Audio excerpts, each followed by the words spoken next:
distrikte. මේ තමයි උයන්න සිරිත මහ විහාරය. මේක UNESCO සංවිධානයේ විසින් ලෝකෝත්තර නම් ස්ථානයක්. ඒ වගේම ලංකාවේ තියෙන ලොකුම ගල්ලෙන් විහාරය. අපි යමු එහෙනම්.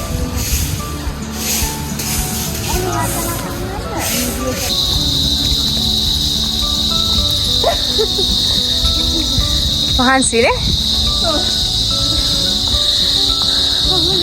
අයනද රැහැයන්ගේ සද්දේ දැන් වෙලාව 8යි 40 වගේ ඇති අපි මුලින්ම ආවේ මේ අපේ නඩේ ඉන්න ළමයි අපි මුලින්ම ආවේ රංගිරි දඹර විහාරේ වඳින්න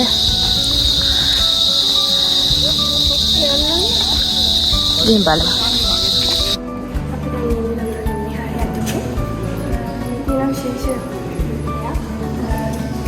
මේ කල ඇතුළේ වතුර බිඳුවෙන් මේ කල ඇතුළට වැටෙනවා. මේක අවුරුදු පුරාම වෙන දෙයක්. ඒ වගේම මේ වතුර අවුරුදු 1 සැරයක් උතුරනවා කියනවා මේ කලින්. තව මේ වතුර වලින් මේ බුදුහාමුදුරන්ට කිරිපිටි දානි සකස් කරනවා කියලා මිනිස්සු අතර කතාවක් ජනප්‍රවාදයක් තියෙනවා. ඒ වගේම සමාධි බුදු පිළිම තමයි මේ දඹර විහාරයේ මේ විහාරය ඇතුළේ ගොඩක් තියෙන සමාධි බුදු පිළිම.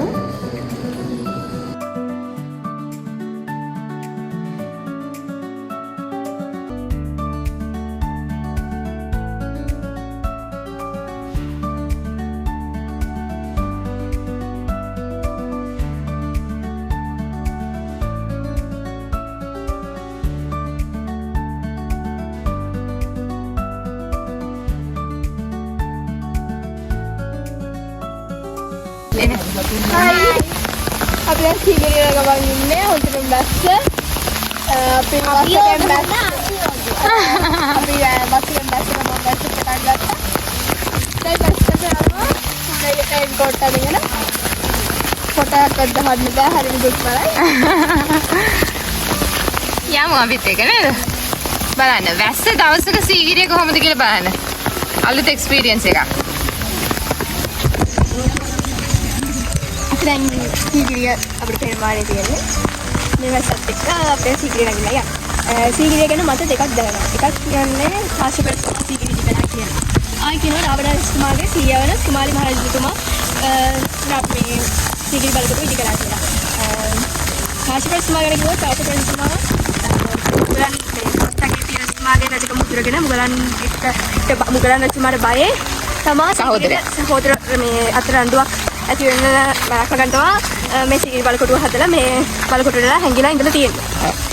රාවණ රජතුමා ගැන කතාව ගත්තොත් කුමාරි මහරජතුමා ඉදි කරපු බලකොටුව කුවේරයන් විසින් පහරගෙන ඉස්සරහ නැවත රාවණ රජතුමාම මේක රාවණ රජතුමා යටත් කරගන්නවා ආයේ වසර ගානකට පස්සේ. ඉතින් ඒ කතා දෙකම ජනප්‍රවාදයේ මිනිස්සු එක මත දරනවා. ඒ වගේම සීගිරියේ ගොඩක්ම මේ කියන පුස්තක පොත් ඇතුළේ එක දොරටුවක් තියෙනවා කියලා දැන්ට අපේ පුරා විද්‍යාඥයෝ දොරටු දෙකයි හොයාගෙන තියෙන්නේ. තව දොරටු දෙකක් හොයාගන්න තියෙනවා. ඒ දොරටු දෙක හැනින් තාම කරලා නැහැ. ඒ වගේම මහත්මයා තමයි ඉස්සෙල්ලාම සීගිරියේ දොරටුවක් හොයාගත්ත කියලා එහෙමත් කතාවක් තියෙනවා. එහෙම 5 දෙනෙක් මිනිස්සු 5 දෙනෙක් අරගෙන දොරටුවක් විවෘත කරලා ඒක ඇතුලේ මේ සීගිරිය ඇතුලේ තියෙන පුස්කොළ පොත් අරගෙන ඒ දොරටුව වැහුවා කියලා කියනවා. ඊට පස්සේ මිනිස්සු 5 දෙනාගෙන් 4 දෙනෙක් නැති වෙලා එක මිනිහෙක් විතරක් S2 අඳ වෙලා තියෙනවා. ඒ මිනිහා තමයි කතාව කියන්නේ. ඉතින් SCP බෙල් මහත්මයා සීගිරියේ තියෙන පුස්කොළ පොත් ඔක්කොම බ්‍රිතාන්‍යයට අරන් ගිහින් තියෙනවා. ඉතින් ඒ දොරටුව හිමත් එක්ක සීගිරිය ගැන හොයන එක ගොඩක් පාදකයක් වෙලා තියෙනවා.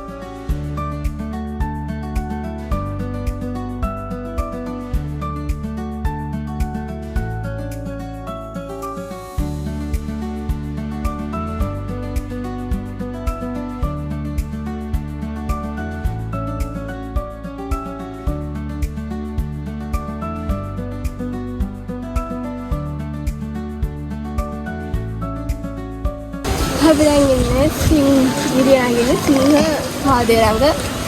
දැන් අපි නගින්න හදන්නේ ඔබට. අද මේ වැස්ස දවසක් ඉතින් ඒක නිසා මීදුම එහෙමත් හොඳටම තියෙනවා. මේක ඇත්තටම ලේසියෙන් මං හිතන්නේ කෙනෙක්ට එක්ස්පීරියන්ස් කරන්න පුළුවන් කියලා. මොකද අපි හැමදාම සීගිරිය දකින්නේ අවුව වැටිච්ච තැනක් විදිහට.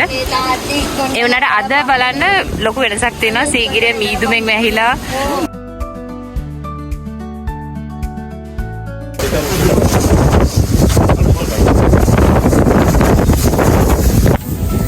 අපි දැන් ඉන්නේ සීගිරිය උඩ. පේනවද? මට පිට මොකද පේන්නේ?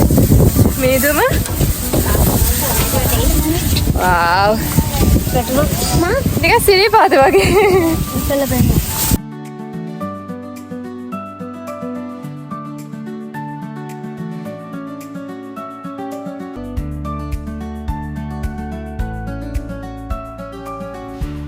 මේ තියෙන සීගිරිය කැටපත් පවුර. සීගිරිය ලස්සන කරන තවත් විසිතුවමඩ පස්සේ කැටපත් පවුර තියෙන්නේ. අපි කැටපත් පවුරේ අංකවල වෙන් කරලා තියෙනවා. මේ තියෙන විස්තර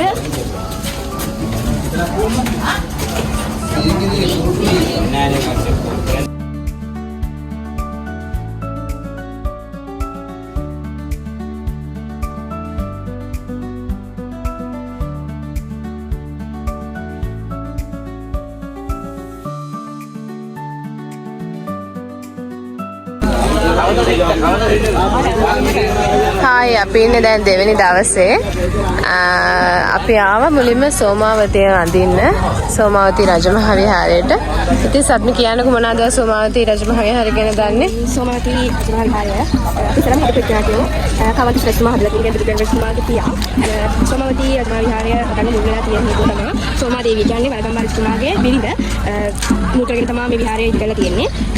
වලගම් රජතුමා සොලින් 7 දෙනෙකුට බය වෙලා කියන සොලින් 7 දෙනෙක් ලංකාව ආක්‍රමණය කරලා ඒකට පසුබහිද්දී කරත්තේ අනුලා දේවියයි සෝමාදේවියයි වලගම් රජතුමායි තමයි කරත්තේ ගමන් කරලා තියෙන්නේ. ඒකට අනුලා දේවියට කුමාරයෙක් හම්බෙන්න ඉඳලා තියෙන්නේ. ඉතින් මේ කරත්තේ බර වැඩි හින්දා අහුවෙන්න يعني සොලින්ට අහුවෙන්න ඉඳ තියෙන හින්දා සෝමාදේවිය සොලින්ට මේ කරත්තේ බිමට පැනලා සොලින්ට අහුවෙලා තියෙනවා.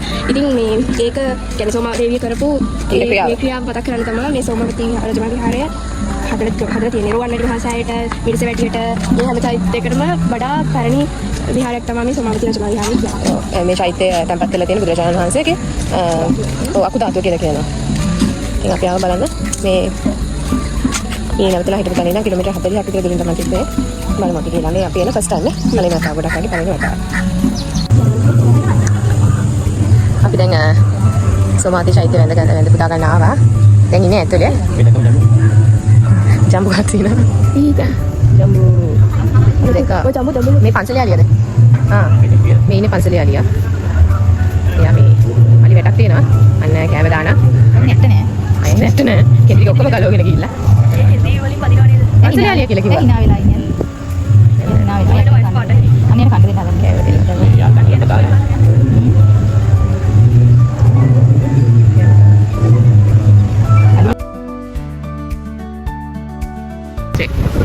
ඔන්න අපි කාටු සොස්ටර් දෙන අපේ අන්තිම ඩෙස්ටිනේෂන් එක.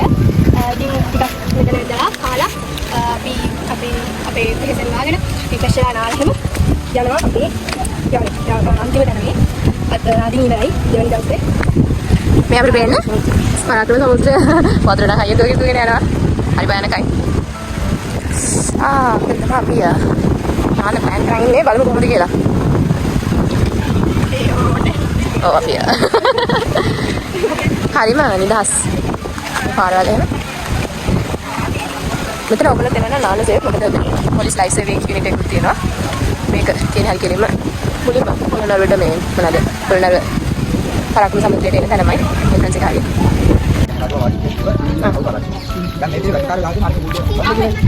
මේක බල්ලා අර කුමාරකම බල්ලා ඕම බතර පරිදි කාර්යය දාපු තැන මේ අර දාලා ගොඩෙන් පොඩෙන් අයි දාලා අඩි මේ කැරේ දෙන්න තියෙන ගොඩේ මම දාලා මම ආයෙත් ගන්න. එහෙනම් ඒක ගන්න එක තමයි. ඔව් ඔව්.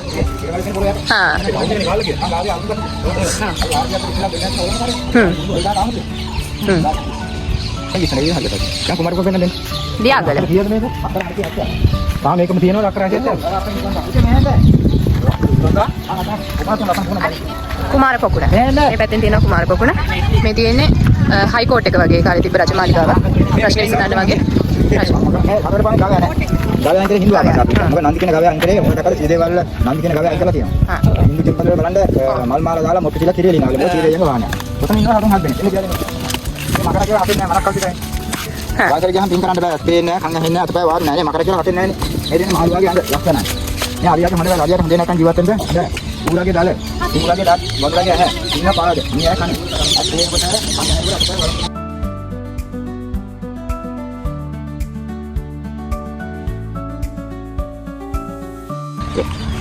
මේ කියන්නේ මහා පරාක්‍රම රජතුමාගේ මාලිගය. ඒක වෛජයන්ත ප්‍රාසාදය කියලා කියනවා. ඉන්දික සත්මහා ප්‍රාසාදය. දැනට තට්ටු 7න් 3ක් ඉතුරු වෙලා තියෙනවා. මේ මාලිගය තුළ කාමර 10ක් තිබුණා කියලා කියනවා. ඒ වගේම විනාශ කරේ කර්ණිමාගේ මේ පොඩි රජතුමාගේ. සු දළදා මාලිගාවක් තියෙනවා. ඒ දළදා මාලිගාව ඉදි කරලා තියෙන්නේ මහා විජයබාහු රජතුමා.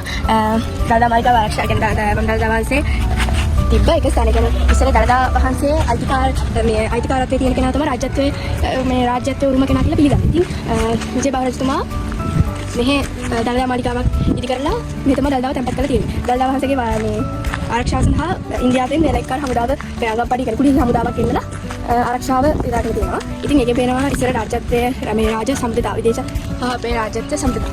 ඒ වගේම පරාක්‍රම රජතුමාගේ ඉදි කරපු 60 දාගේ කියලා නේද? ඔව්. 60 දාගේ ඒවත් තියෙනවා. මේ පරිශ්‍රය ඇතුලේ.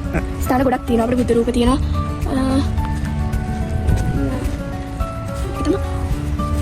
මේ ගල ඔයගොල්ලෝ දකින්නේ. ඉතින් මේ පාෂාණයේ චන්ද්‍රකාන්ත පාෂාණයක්. ඉතින් මේක හිරු එළිය වැටිලා ඉතින් ආලෝකයේ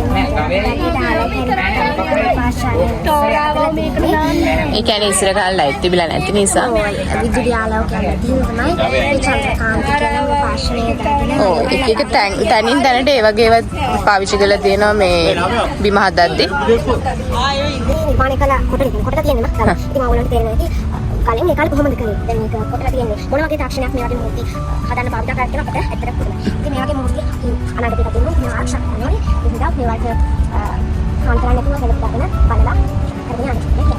අනිවාර්යයෙන්ම මගේ මේ චූටි ළඟලා දෙන හොඳ අයිඩියා එකක් තියෙනවා හිස්ටරි ගැන. ඉතින් මම හිතනවා මේ vlog එක ඔයගලන්ට ගොඩක් දැනුම කියන vlog එකක් වෙයි.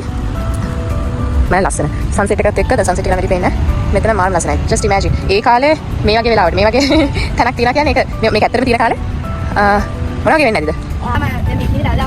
දළදා මළුවේ තියෙනවා බෝසත්ව පිළිමේ වගේ පිළිම මේ පිළිම ගැන අර පේන දේ සැප පිළිමක් වෙන්න ඕනේ. ඒක තියෙනවා. එනවා මේ ලයිට් පාටින් එකේ ඔක්කොම තියෙනවා. මේක තමයි තියෙන පැරදිත්ම ගොඩනැගිල්ල අඩදාවිය. මේ අඩදාවිය තමයි ඉස්සලාම දළදාව හා පාත්‍ර දතු යහසේ තැන්පත් කරලා කියන්නේ. මේක ආරක්ෂා කරන්න කියලා තියෙන්නේ වෙලෙක්කාර හමුදාවනේ. ඒකම අර වෙලෙක්කාර හමුදාව විසින් ඒ දේව කියන සෙන්පතියේ ඉදිරියට තියෙන සෙල්ලිපිය.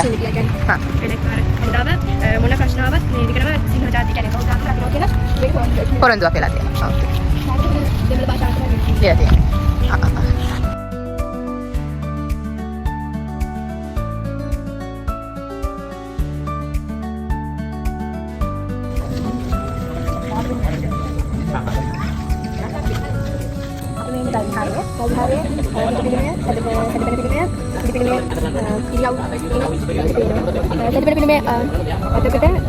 හානිලා කියලා පේනවා.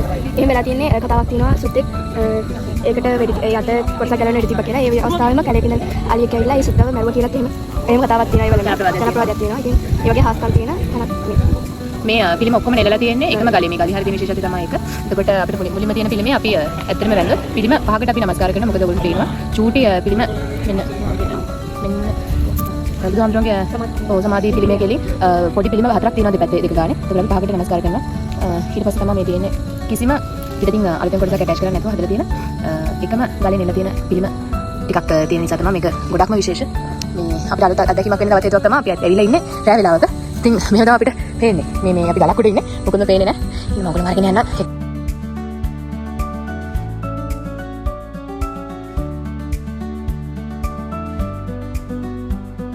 වාට මේ කියලා දුන්නා බලන්න හැරලා ගියාම අපි හිතනවා කියලා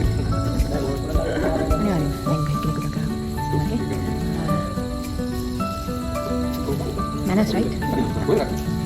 අපිට මේ අතේ වැඩි කිරීමක් කරන්න තියෙනවා සතුයි. මොකද? හරි. සමහන් කරේ විතර. කටේ කල්ප ප්‍රොජෙක්ට් එකකට දැක්කේ කිව්වා ඒක වෙලා තියෙනවා. ඩිපාර්ට්මන්ට් එකේ එතන මෙතන මැද රැලි වගේ තියෙන තැන. එතන තමයි ටාගට් වෙලා තියෙන්නේ.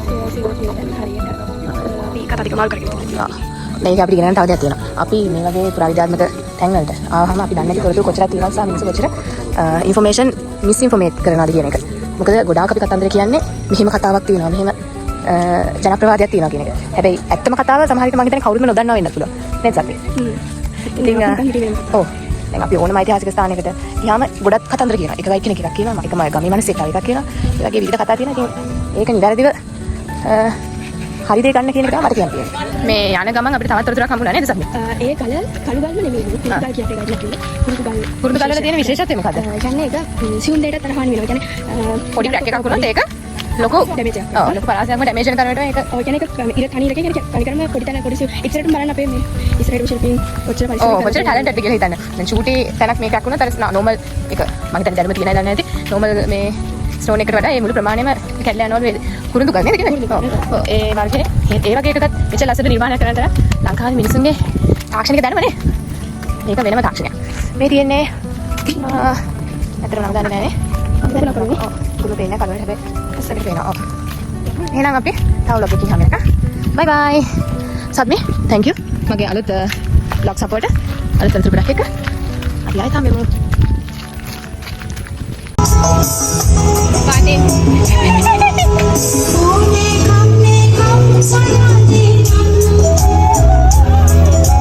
I'm